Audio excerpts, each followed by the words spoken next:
causa quizás más frecuente, más allá de, vamos a detallarlo quizás un poquito más adelante, el tema alimentario, pero ¿cuál es la causa más frecuente de la incidencia de estos trastornos oclusivos? Bueno, fíjate algo. Antes que nada es importante para que las personas entiendan que ese nombre de hiperlipidemia o dislipidemia corresponde sencillamente a problemas en el metabolismo de las grasas, de todo lo que nos comemos, cómo vamos a metabolizar todas estas sustancias, Correcto, todos los lípidos, ¿ok? Y por supuesto lo que nos los mide son en los valores de colesterol y triglicéridos, que son los marcadores que normalmente utilizamos para hacer el diagnóstico. correcto.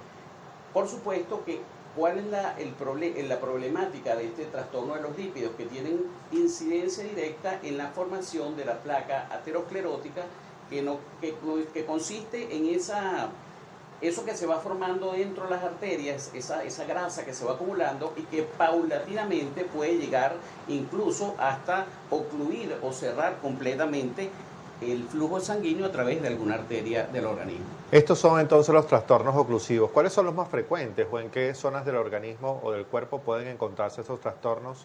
Y además, ¿cuáles son las incidencias en la morbilidad de nuestros pacientes? ¿Hasta qué punto pueden enfermarlo?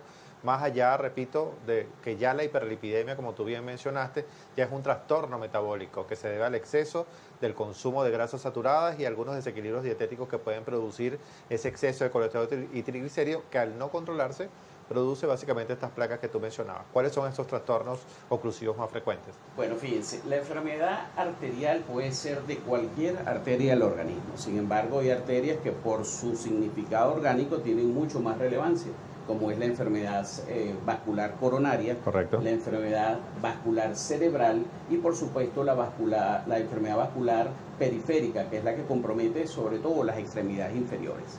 ¿Hasta qué punto es importante y cuáles son, o sea, cuál es la importancia de detectar esto a tiempo?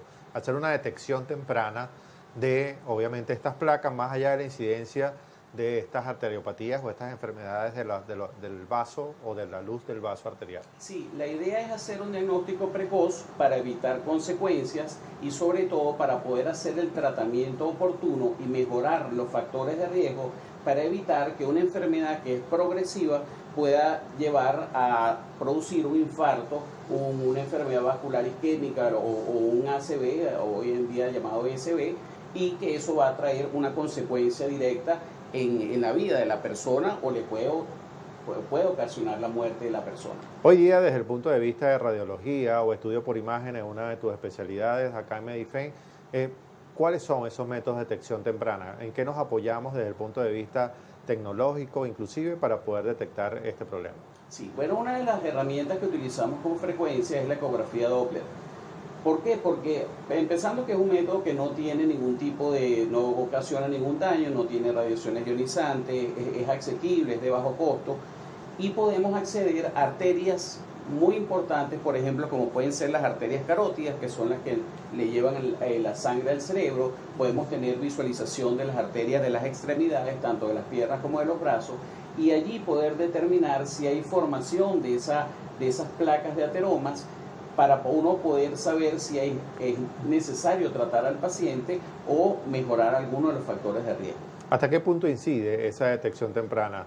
En tu experiencia, una vez que yo he detectado a través del ecodoppler como método, por supuesto, de estas arteriopatías, ¿cómo incide en la morbimortalidad del paciente? Es decir, ¿hasta qué punto un paciente que tú lo diagnostiques a tiempo tiene una sobrevida?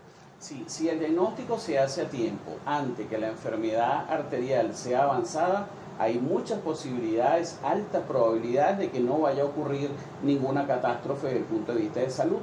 Sin embargo, también como método preventivo, muchas veces hay algo que es la enfermedad aterosclerótica subclínica, que es aquella que no da síntomas. Correcto. Y tú puedes detectarla a través de una ecografía.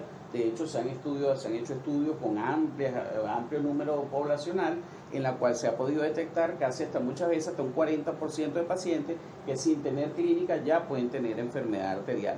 Que es también un estudio imagenológico, es decir, también un estudio guiado. Sí, la ecografía Doppler forma parte de los estudios que tenemos dentro de la gama de diagnóstico por imágenes. Definitivamente la adecuación dietética a nosotros desde el punto de vista como nutricionista en alimentación y bienestar es una de las recomendaciones que hacemos. Mantener un estilo de vida saludable, una alimentación equilibrada, bajo en grasas saturadas, que no condiciones, por supuesto, tus efectos nutricionales como obesidad o malnutrición por exceso, porque puedes tener un peso normal y tener una grasa visceral alta o tener colesterol y triglicéridos altos porque tu incidencia dietética pues obviamente sea desequilibrada. Más allá de eso que conocemos, ¿cuáles son las recomendaciones desde el punto de vista radiológico y de acuerdo a tu especialidad para nuestros pacientes, más allá de la detección temprana también?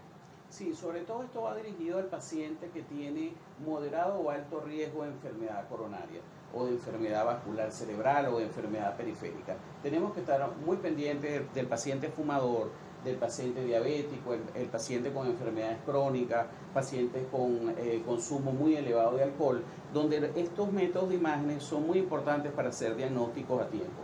Y para ese paciente que ya tiene diagnóstico de enfermedad vascular cerebral, es muy importante determinar el estado de las carótidas porque un porcentaje que puede estar alrededor de un 30%, esa causa de esa enfermedad vascular cerebral, de esa isquemia cerebral,